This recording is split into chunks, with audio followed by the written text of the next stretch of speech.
হিন্দু যুবক কর্তৃক অপহরণের আরোপে আলোচিত টুটুল ও অপ্রাপ্তবয়স্ক কিশোরী জুবাইরা আবেদিন ইরিনকে দীর্ঘ 10 দিন পর মিরাসরাই থেকে আটক করে পুলিশের কাছে সোপর্দ করেছে সাধারণ জনতা। বিস্তারিত দেখুন প্রতিবেদনে। আমি তো তোমাকে বলতেছি তোমার জন্য আমি আটকের পর যুবক টুটুলের জবানবন্দিতে শোনা যায় মেয়েটি নাকি তাকে ব্ল্যাকমেল করে নিয়ে এসেছে। তবে এ বক্তব্যের সঙ্গে তাৎক্ষণিকভাবে দ্বিমত পোষণ করে কিশোরী জুবাইরা আবেদিন ইরিন। সে টুটুলকে উদ্দেশ্য করে বলে, আমি তোমাকে ভালোবেসে এতদূর আসলাম আর তুমি এখন আমাকে ব্ল্যাকমেলের ব্লেম দিচ্ছ। উল্লেখ্য, গত 9 জুন স্কুলে যাওয়ার পথে জুবাইরা আবেদিন ইরিন নিখোঁজ হওয়ার পর তার পরিবার সাতখানিয়া থানায় অপহরণের অভিযোগে একটি জিডি দায়ের করে। এরপর থেকে সাতখানিয়া জুড়ে ঘটনাটি ব্যাপক আলোচনার জন্ম দেয়।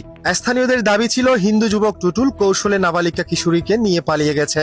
অবশেষে 19 জুন মিরাসরাইয়ের একটি ভাড়া বাসা থেকে তাদের খুঁজে বের করতে সক্ষম হয় স্থানীয় জনতা।